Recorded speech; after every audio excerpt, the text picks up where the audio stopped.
शेतकरी मित्रांनो, शेतात गाळ टाकायचा आहे का, शेतरस्ता करायचा आहे का, विहीर, शेतघर किंवा जनावरांचा गोठा बांधण्यासाठी मुरुम लागणार आहे का? तर थांबा, कारण आज मी तुम्हाला महाराष्ट्र शासनाचा असा जी.आर. दाखवणार आहे ज्यामुळे हजारो शेतकऱ्यांचा मोठा खर्च वाचू शकतो. पण एक छोटीशी चूक केली तर कारवाई देखील होऊ शकते. म्हणून हा व्हिडिओ तुम्हाला शेवटपर्यंत पाहायचा आहे, कारण शेवटी मी तुम्हाला या जी.आर. ची अधिकृत PDF लिंक देखील देणार आहे. म्हणजे तुम्ही स्वतः शासनाचा आदेश मोबाईलमध्ये डाउनलोड करून ठेवू शकता. नमस्कार मित्रांनो, मी प्रतिभा, तुम्ही पाहत आहात महासरकारी योजना. आज आपण महाराष्ट्र शासनाने 2 जुलै 2026 रोजी काढलेल्या नवीन जी.आर. बद्दल संपूर्ण माहिती जाणून घेणार आहोत. या जी.आर. मुळे लाखो शेतकऱ्यांना मोठा फायदा होणार आहे. हा निर्णय नेमका काय आहे, कोणाला फायदा मिळणार, कोणाला मिळणार नाही, परवानगी कुठून घ्यायची, ट्रॅक्टर पकडला जाणार का, आणि सर्वात महत्त्वाचं म्हणजे कोणती चूक केली तर कारवाई होऊ शकते, हे सगळं अगदी सोप्या भाषेमध्ये आपण आज समजून घेणार आहोत. त्याआधी जर तुम्ही शेतकरी असाल किंवा तुमच्या घरात शेती असेल तर हा व्हिडिओ लगेच लाईक करायचा आहे, कारण तुमचा एक लाईक ही माहिती जास्तीत जास्त शेतकऱ्यापर्यंत पोहोचवतो.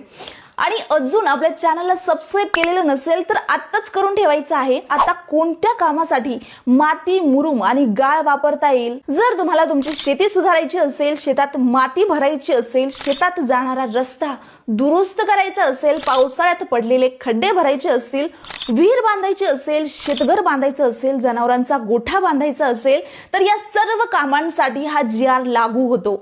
उदाहरण घेऊन समजून घेऊयात की जर तुमच्या शेतामध्ये पावसामुळे मोठे खड्डे पडलेले आहेत, ट्रॅक्टर ही आज जात नाहीये, तुम्ही तलावातील गाळ आणून ते खड्डे भरले तर या कामासाठी शासनाने परवानगी दिली आहे. आता रॉयल्टी भरावी लागेल का? तर नाही. या कामांसाठी वापरल्या जाणाऱ्या माती, मुरुम किंवा गाळावरती तुम्हाला रॉयल्टी पूर्णपणे माफ आहे. म्हणजे या कामांसाठी तुम्हाला रॉयल्टी भरायची गरज नाहीये. पण इथेच अनेक शेतकरी चूक करतात. अनेकांना वाटतं रॉयल्टी माफ म्हणजे कुठूनही माती घेऊन या, असं अजिबात नाहीये. इथे एक महत्वाची अट आहे. कोणती अट आहे? माती, मुरुम किंवा गाळ घेण्यापूर्वी तलाठी म्हणजे ग्राम महसूल अधिकारी यांची लेखी परवानगी घ्यावी लागेल. ही अट खूप महत्वाची आहे. परवानगी किती दिवसात मिळेल तर जी.आर. मध्ये स्पष्ट लिहिलेलं आहे. अर्ज दिल्यानंतर 15 दिवसांच्या आत तुम्हाला तलाठी यांनी परवानगी द्यावी. माती कुठून घेता येईल तर गावातील गावतळी, शेततळी, पाझर तलाव, महसुली नाले, बंधारे, लघुसिंचन तलाव, मामा तलाव किंवा स्वतःच्या शेतातून. पण जर ग्रामपंचायत, जिल्हा परिषद किंवा जलसंधारण विभागाच्या तलावातून माती घ्यायची असेल तर त्या विभागाची तुम्हाला NOC घ्यावी लागेल. ट्रॅक्टर पकडलं जाणार का? हा सर्वात मोठा प्रश्न आहे. उत्तर आहे नाही. जर तुमच्याकडे तलाठी यांची लेखी परवानगी असेल आणि माती फक्त स्वतःच्या शेतीसाठीच वापरत असाल तर ट्रॅक्टर किंवा बैलगाडीवर कारवाई करू नये, असं शासनाने स्पष्ट या जी.आर. मध्ये सांगितलेलं आहे. पोलीस कारवाई करू शकतात का? तर जी.आर. मध्ये स्पष्ट सूचना दिलेल्या आहेत.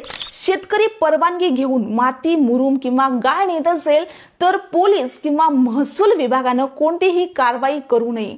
पण कोणावर कारवाई होईल हा मुद्दा लक्षात ठेवा. जर एखादी व्यक्ती मुरुम विकत असेल, मातीचा व्यवसाय करत असेल, मोठ्या प्रमाणात उत्खनन करून पैसे कमवत असेल तर हा जी.आर. लागू होणार नाही. अशा वेळी कायद्यानुसार कारवाई होईल. आणखी एक उदाहरण घेऊन समजूयात.